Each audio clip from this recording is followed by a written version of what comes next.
Namaskar and welcome. I Yatharth Sikka. In the next few minutes, we'll be getting the top 24 news of the last 24 hours. BJP suspend its Telangana MLA Raja Singh for his alleged remark against Mohammed. Earlier, the party suspended Nupur Sharma over her remarks on Mohammed.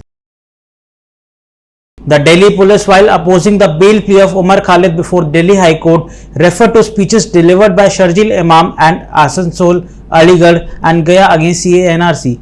The Delhi High Court was hearing the bail plea of Umar Khalid, an accused in a larger conspiracy case of Northeast Delhi violence of 2020. The trial court had rejected the bail plea. Ministry of Home Affairs has suspended the then Excise Commissioner Arva Gopi Krishna and Deputy Commissioner Anand Tiwari days after Delhi Lieutenant Governor Vinay Kumar Saxena approved the suspension and initiation of disciplinary proceedings for serious lapses against 11 officers in connection with Delhi Excise Policy 2021-22. Finance Minister Nirmala Sitharaman, addressing the inaugural session of the first CSR Investment Conclave, urged the NDPP and BJP government in Nagaland to implement one district and one product scheme. Two Imams, Abdus Subhan and Jalaluddin Sheikh, Imams of two masjids in Golpara district, were arrested by Assam police after receiving specific inputs about their involvement in jihadi activities. 6 other Bangladeshi nationals involved in jihadi activities are absconding in the state. Assam Chief Minister Himanta Biswa Sarma reiterated that Islamic teachers coming into the state will be closely monitored and state is developing a portal where their details will be captured. Assam currently doesn't have any government-run madrasas as they have been converted into regular schools. However, individual or privately run madrasas continue to exist. Assam court summons Manish Sisodia in defamation suit filed by Assam CM Himanta Biswa Sarma. In June this year, Himanta Biswa Sarma had filed a criminal defamation suit against Delhi Deputy Chief Minister Manish Sisodia over his accusations of corruption in PPE kit at the onset of COVID-19 outbreak. 36 students of Mount Carmel High School located in Kurnool district of Andhra Pradesh have accused the school management of harassing them for applying tilak bindi on their foreheads and girls for wearing bangles. Reportedly, the management had termed applying tilaks on forehead by boys and wearing of bangles by bindi by girls as an offence. Those supporting tilak bindi or wearing bangles are being filed heavily, student says.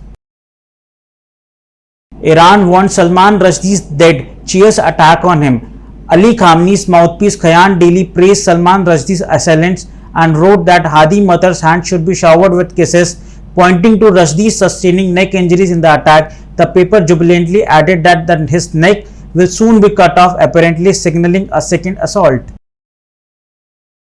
BJP leader Dhaval Patel stated that under the regime of BJP in Gujarat, up to now 1032 Hindu refugees from Pakistan have obtained citizenship in the state. Notably, prior to this, Sangvi on August 12 has also handed over citizenship certificate to 24 Pakistani Hindus. Delhi High Court holds the marriage of 15-year-old girl child as legal, says a Muslim girl who has attained puberty is free to marry anyone as per the Sharia law. As per the status report filed by the respondents, the girl was born on August 2, 2006, making her only 15 years old at the time of the marriage. On August 22, a Hindu sadhu identified as Jawahar Giri was brutally assaulted by Islamists after he accidentally reached the area to seek donations for Janmashtami. As per the reports, he was held in a room and beaten up. The accused also snatched around 35,000 rupees that he had collected for the Janmashtami celebration that have been happening in the Karsa village in Sitapur.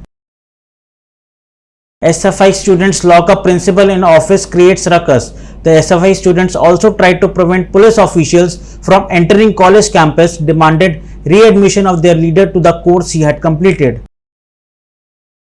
Trouble mounts for Trinamool Congress leader Anubarta Mondal as CBI raids another rice mill belonging to his kin in Birbhum. There are at least 10 to 11 rice mills allegedly owned by Mondal that are being investigated by CBI. CBI had arrested Anubarta Mondal in connection with multi-crore cattle smuggling case.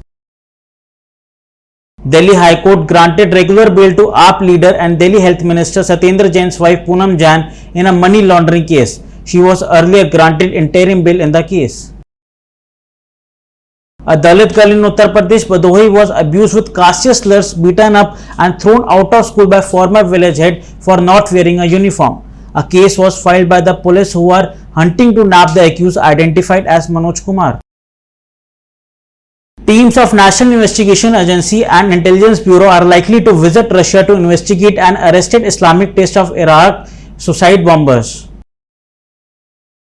Nitish Kumar's visit to Vishnupat temple with the Muslim minister Israel Mansoori has angered the temple authorities. The BJP had demanded an apology from Bihar CM for hurting the religious sentiments of Hindus.